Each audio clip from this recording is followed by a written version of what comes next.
Les derniers arbitrages maintenant du dispositif pour booster l'embauche des jeunes. Le président de la République l'a annoncé le 14 juillet. Les entreprises qui jouent le jeu seront exonérées de cotisations sociales. Eh bien, on apprend aujourd'hui que la mesure sera plus large que prévu. Les détails, on voit cela avec Gaël Andols et Hugo Smag. Une aide sur mesure pour inciter à l'embauche des jeunes, 1 000 € par trimestre, versés à partir d'un CDD de 3 mois minimum. Cette jeune entreprise qui recycle des bouteilles en plastique est en pleine expansion.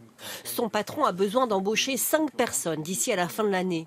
La prime spéciale jeune pourrait bien l'inciter à recruter différemment. C'est une aide qui va nous aider à effectivement prendre plus de risques sur des profils plus jeunes.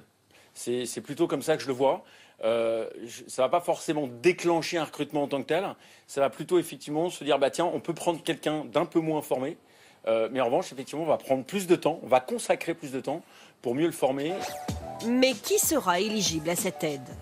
D'abord, le salarié devra avoir moins de 25 ans pour entrer dans le dispositif. Le patronat plaide pour qu'il soit étendu jusqu'à 27 ans, mais le ministère ne semble pas vouloir céder sur ce point. Côté salaire, en revanche, la revendication des patrons a été entendue. Seront concernés les salariés gagnant jusqu'à 2 SMIC, soit 2 440 € nets mensuels. Selon les syndicats, les entreprises pourront toucher cette aide pour une durée d'1 an maximum. Coût total pour cette mesure, entre 1 et 1,5 milliard d'euros.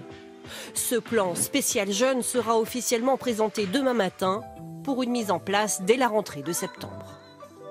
Et on va s'arrêter un instant avec vous, Sophie Lançon, sur l'efficacité de ce dispositif, car ça n'est pas nouveau, ça a déjà existé par le passé.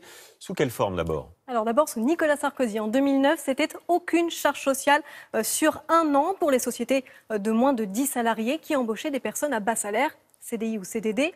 Succès immédiat, en 1 an et demi, cette aide a bénéficié à 431 246 entreprises, principalement dans l'hébergement, restauration et la construction. Alors sous François Hollande, en 2016, c'était une prime à l'embauche pour les bas salaires en CDI ou CDD, 4 000 € versés sur 2 ans aux entreprises de moins de 250 salariés.